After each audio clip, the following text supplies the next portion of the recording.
Alright, today we're going to do the post-test study guide. Part 1 of this video is going to start at number 10 because I did 1 through 9 in class. So if you're not sure, 1 through 9 we're in class. So we're going to start at number 10. Alright, number 10 says a rectangle has an area of x cubed, so that's our area.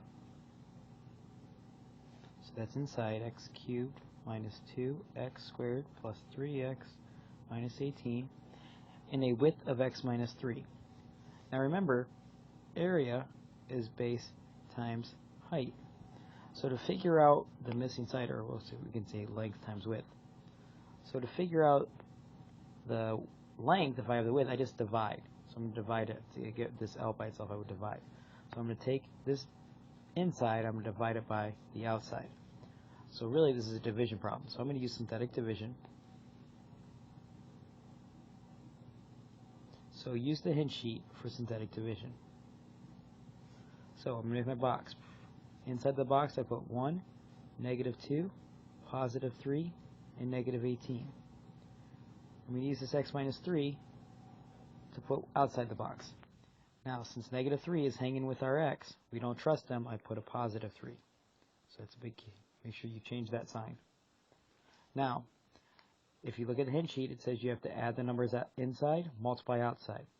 1, there's nothing to add it with, so 1 plus 0 is 1. Then I multiply 3 times 1. 3 times 1 is 3. I add, because this new 3 is on the inside.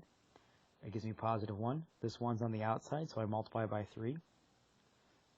3 plus 3 is 6. 6 is on the outside, so I multiply by 3. I get 18. That's no remainder, so that's good. Now remember, whenever you divide, you make something smaller. So I started with x cubed here. So that means this is going to be x squared. That's going to be x. And that's going to be 6. So this right here is the coefficients that I used to make that. So that's my length. If you want to check your work, you could always multiply the two together and see if you get the right area. And you do, and that is B. All right. Remember to show all your work on every single problem. I'm going to grade this like I graded the gold packet. So if you just circle B, I'm not going to believe that you did all the work on your own. Alright, so show me all this work. Alright, number 11, we have x to the fourth plus 2x cubed minus 7x squared minus 8x plus 12.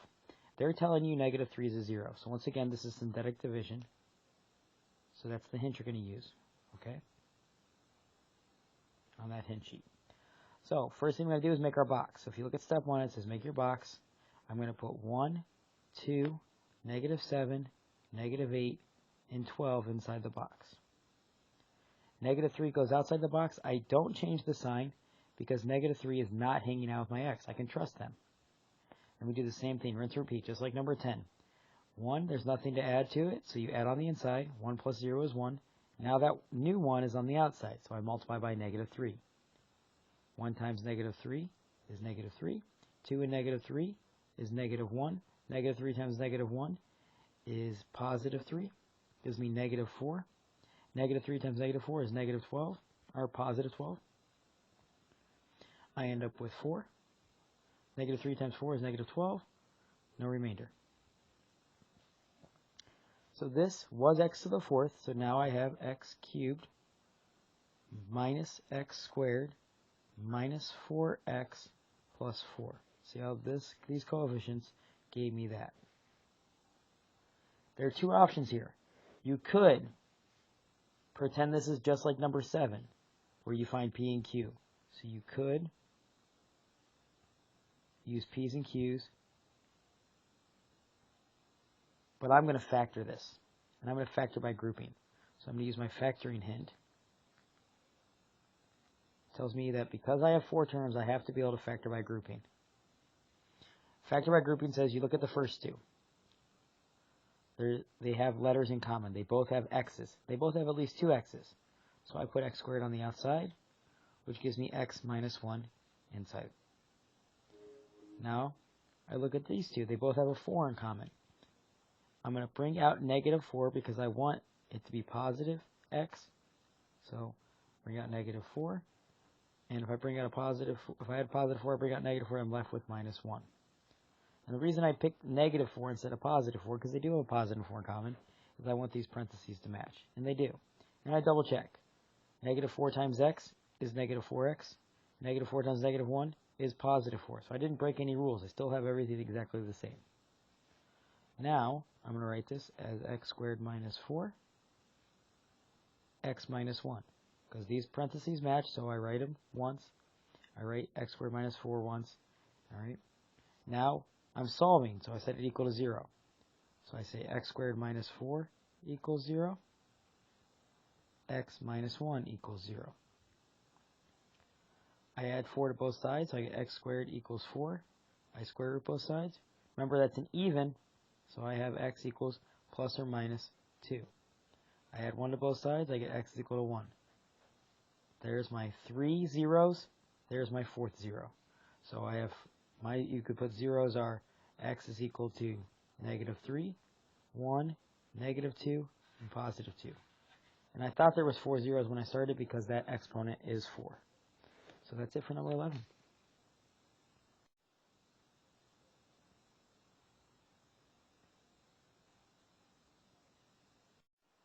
All right. Number 12 says list the possible rational zeros. Remember, that's the p's and the q's. And p is your last number. Q is your first number. That's why I don't use the x. I use the 1. It's the number. So you take the factors of p and you write them out. So how do I get 63? Well, 1 and 63. 2 doesn't work. 3 works. 3 and 21. So if you're not sure how to get factors, you just start counting. I do in my calculator. 63 divided by 1 gives me a whole number. 63 divided by 2, decimal. I don't use it. 63 divided by 3 gives me 21. So 3 and 21 are factors. 63 divided by 4 doesn't work. 63 divided by 5 doesn't work. 63 divided by 6 doesn't give me a whole number. 63 divided by 7 gives me a whole number 9. I would check 8 next. It doesn't work. I'm back to 9, so I know I've checked all the possible factors. Okay. Q, really easy. How do I get 1? Just 1 and 1. And I don't write 1 twice. So when I do my P's over my Q's, remember you add the plus or minus in. Because really this could be negative 1 and negative 63. That gives me positive 63. All right.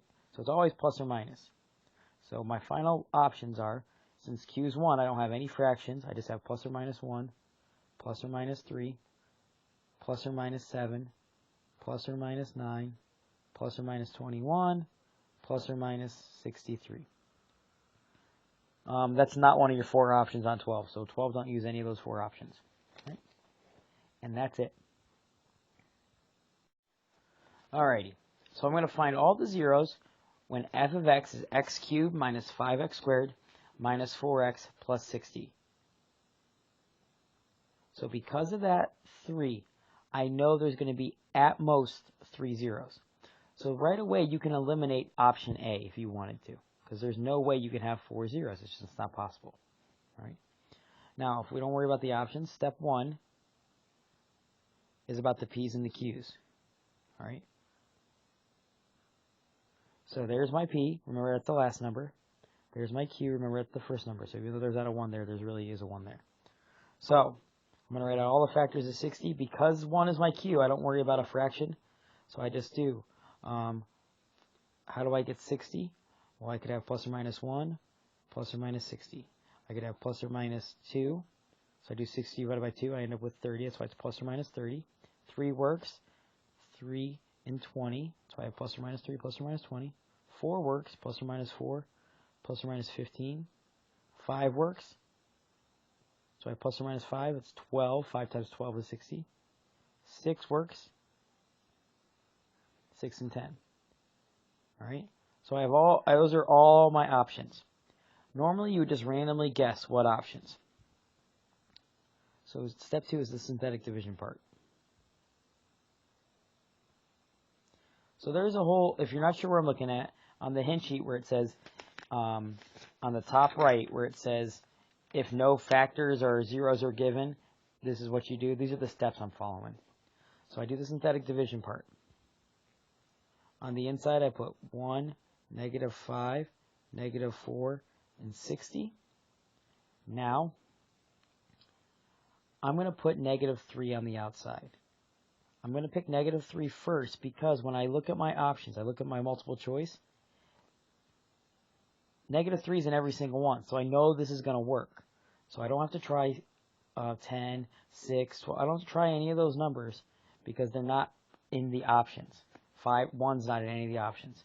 2 is not in any of the options. 5 is not in any of the options. So really, I just narrowed down all my different options down to just a couple. All right. So that's why I picked negative 3. I do that first. Drop down the 1. Negative 3 times 1 is negative 3. Add, I get negative 8. Negative 3 times negative 8 is positive 24, which gives me positive 20 when I add, which gives me negative 60. And just like I thought, negative 3 works. So there's 1 0. So there's my first 0. Now I have x squared minus 8x plus 20. I could try to factor this. Right? It's not factorable. One of the ways I know it's not factorable is because all the options have an I in it. So since I have an I inside all 4 options, I know I have to use the quadratic formula. So I'm going to say x equals the opposite of b plus or minus the square root of b squared minus 4ac all over 2a, where a is 1,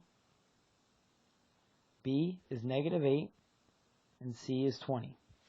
So when I plug this in, remember I'm not going to plug it all into my calculator at one time. You can't plug this all in because of the plus or minus, because of the radical. You can't plug it all in. So I'm going to do the opposite of b. So the opposite of negative 8 is positive 8. I can do b squared minus 4ac in my calculator all at once. So I could put negative 8 squared. Remember, if you put in your calculator, put it inside parentheses so you don't get a mess up. Minus 4 times 1 times 20 all over 2 times 1, which is just 2. So I end up with 8 plus or minus 8 squared. Negative 8 squared is 64. 64, 4 times 20 is 80. So it's 64 minus 80, which is negative 16, all over 2. So I end up with x equals 8 plus or minus. The negative sign turns into I. And 16 is a perfect square. So hopefully you knew that by doing the filling out those perfect square lists on your hint sheet. So I have 8 plus 4i all over 2. Since there's 2 in the fraction and plus or minus up top, I have to hope 2 goes into both of them. And it does. So I get to say this is 4 plus or minus 2i. So I have my 3 answers, 4 plus 2i and 4 minus 2i. So there is my 3 solutions. X is negative 3. That's from right here. I get 4 plus 2i. That's not a plus or minus. It's just plus 2i. And that's 4 minus 2i, and that comes from here. That is 2. When you add the plus or minus, that's 2 answers. All right, it's 2 answers right there. So that's your final answer for 13. Alrighty, 14 is the exact same way as 13. Exactly the same. I have to start with P's and Q's. So step 1 is find your P's and Q's. Write the factors of P. So how do I get 24? Well, plus or minus 1, plus or minus 24, plus or minus 2, plus or minus 12, plus or minus 3, plus or minus 8, plus or minus 4, plus or minus 6. Now, because Q is 1, my P's over my Q's are all the same. If Q was like 2, then I would have to make all these plus all of them over 2 as well. Step 2 says I'm going to make my box. 1, negative 2, minus 23, minus 2, minus 24. On the outside, I can guess any of these. I can guess any number I want. I believe negative 4 is the first one that's going to work. So I drop down 1. Negative 4 times 1 is negative 4. Negative 2 plus negative 4 is negative 6. Negative 6 and negative 4 is positive 24. 1. Negative 4 times 1 is negative 4. Negative 6 when I add gives me positive 24. When I multiply, no remainder. All right. So that means one answer out of my 4, because I know there's up to 4 real solutions, and I want anyone that's a I or radical as well. So my first one is x equals negative 4. Now, here I have x squared minus 6, or x cubed minus 6x squared plus x minus 6. So I have to do the same thing again, because I can't factor this. Actually, maybe hold on.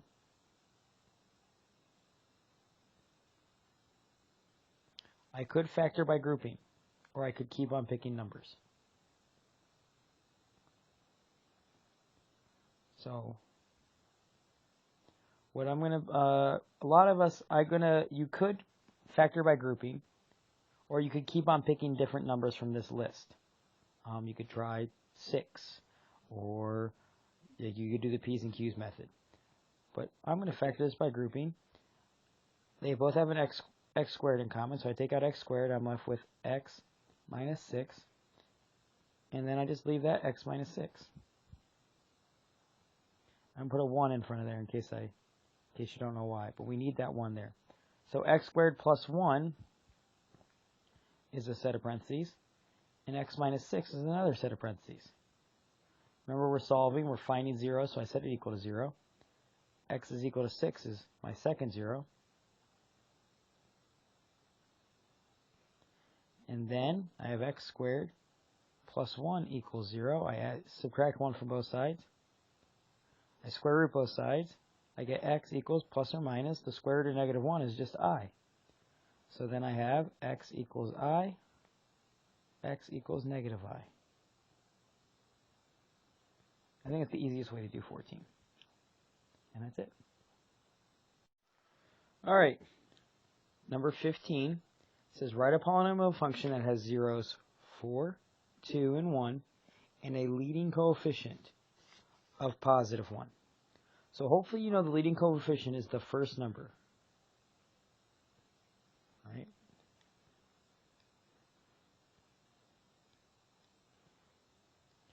So if I look around at A, I see the first number is negative 4. That is not a coefficient of positive 1, so I don't even have to worry about A. B, same thing. I have a coefficient of negative 1. Negative 1 is not equal to 1, so I don't need this one. So just for the leading coefficient, between C and D are the only ones that could be possible.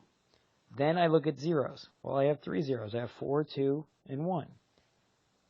That little 2 tells me that I can have at most 2 zeros. So there's no way D can work. So the only thing, your answer has to be C, and you just got to make an XY chart to graph it. I would recommend putting, let's say negative 1, 0, 1, 2, 3, and 4. I'd even add 5, so let's change it a little bit. I definitely want all 3. I want all 3 zeros on there, so I want 1, 4, 2, and 1. So that's why I'm going to put 0, 1, 2, 3, 4, and 5. And I'm just going to plug it in. If I plug in 0, I get negative 8. If I plug in 1, I get 0. If I plug in 2, 2 cubed is 8. Minus 7 times 2 squared is 4. So 7 times 4 is 28. So I have 8 minus 28 plus 28 minus 8, which is 0, just like we thought. 3. When I plug in 3, I get, so I got negative 10. 4 is 0, and I have 5. I got just a bigger positive number. So when I make my graph, I'm going to have a dot at 1. So I'm going to dot at 1. I'm going to dot at 2, 0. I'm going to dot at 4, 0. I'm going to have 0, negative 8, so it's going to go down here. 3 is going to go all the way down to negative 10 and then come up. going to look something like that. Double check those values for 0, 3, and 5 because I was doing it in my head and I didn't want to make a mistake. So just double check that, and your graph should look something like that. It should look kind of like an S or a snake or something. And that's it for 15. All right. 16 says, explain why a polynomial of odd degree must have at least one real zero. And this comes down to end behavior. Right? End behavior is what makes this happen. So end behavior, when you're odd, your end behavior is always opposite directions. So if you go down and to the left, your end behavior is going to go up and to the right if you start down on the left, or it's going to be up and to the right or up and to the left and then down to the right. If you're even, your end behavior is down to the left, down and to the right, or it's up and to the right, left, up and to the right. So because end behavior, so your good answer means if I had a graph,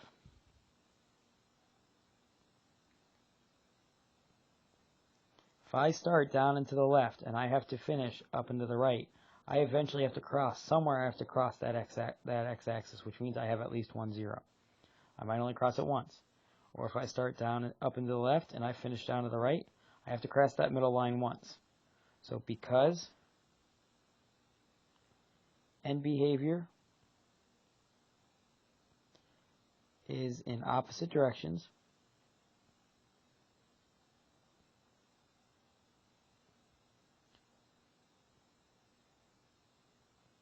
an odd function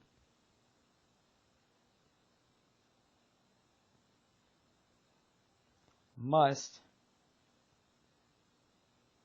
pass x-axis, which means it's a zero. All right? And that's it for 16.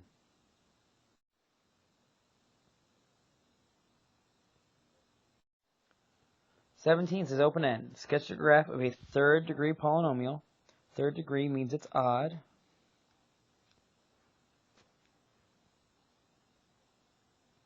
All right, and we just talked about end behavior. That means it either has to go up and to the left, or down to the left and up and to the right, or up and to the left and down and to the right. It has to have one local maximum, one local minimum, and one zero. So that means it can only cross, the zero is the easiest part, it can only cross once, it can only cross the x-axis one time.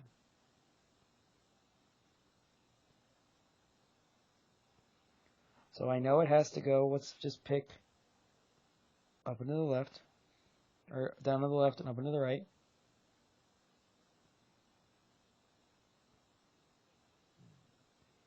All right, it has to have a local maximum, which means it has to, in between here, it has to have a maximum part and a local minimum part, which means it has to go down. And that's it. So our zero, that's our zero. That's our local max. And our local minimum is right there. That's it. That's all it has to look like. And that's it for 17. 18 says you're going to simplify 8 to the 4/3. So you could use the hint sheet that says a to the m over n equals the nth root of a to the m, or the nth root of a, the whole thing, m. All right, so a is 8, m is 4, n is 3. Then I'm going to rewrite it. I'm going to use this one right here. So I have parentheses, I have the nth root, or I'm sorry, I have the cube root of 8 to the 4th power. Well, I know 8 is on our list of 2 cubes, so it's the cube root of 2 cubed, all to the 4th power. The little 3's cancel. That means the check mark goes away. So I'm left with 2 to the 4th, which hopefully you know is 16. If you're going to use a calculator, because you could, so this is a good problem. Everybody should get 4 out of 4 points. You would type it in. 8, you would hit the caret button. So you can do 4/3 as an exponent, because that 4/3 is an exponent. And you're going to hit 4, the ABC button, 3, then hit enter. And it will give you 16. Right. That's it for 18. Alright, rewrite 18 to the 1/6 using radical notation. So we're going to go from exponent notation to radical notation. So it doesn't really matter which one you do, but you just have to pick either this one or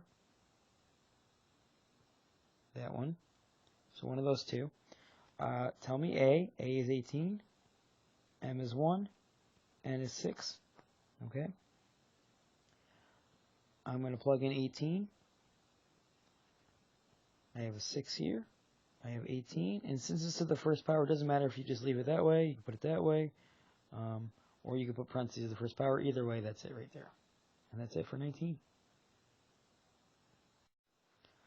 Alright, number 20. We're going to rewrite the cube root of 14 squared using exponent notation. So now we're just going to go backwards. I have the nth root of a to the m. I'm going to rewrite it as a to the m over n. So I got to find a, m, and n. A is 14. M is 3. M is 2. N is 3. So I have, my final answer is just 14 to the 2/3. That's it. That's all you have to do for 20. So 18, 19, 20, those should be 4 out of 4 points for everybody. You should be a good spot for everybody to get lots of points for that. 21, we have 25 to the 1/6. Remember, that's an exponent. Over 25 to the 2/3. Okay. Now, they have matching bases. So we're going to be using our exponent property. So my matching bases say if I have matching bases, I can subtract the exponent. So I'm going to do 1 base, 25, and I do 1/6 minus 2/3. All right. Remember, 1/6 minus 2/3. 2/3 is 4/6. So this is actually 1/6 minus 4/6. So I get 25 to the negative 3/6. Okay. Now remember, you're not allowed to have a negative exponent. So like think about a negative exponent. If you didn't pay your rent, you have to go live down in the basement, mom's basement.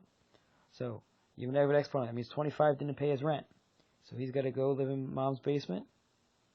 Takes his exponent with him, but now it's positive. And just for the record, if you don't know, 3/6 is 1/2. So if you remember 1/2 is the square root, you know this is the square root of 25, which we could do. Or, remember 25 can be written as 5 squared. And then I multiply the exponents together, so my final answer should be 1/5.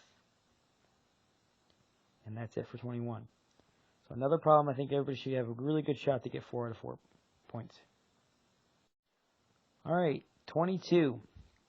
I have the cube root of 1/5. First thing I got to do is these radical properties. So I'm going to take the cube root to the top, cube root to the bottom.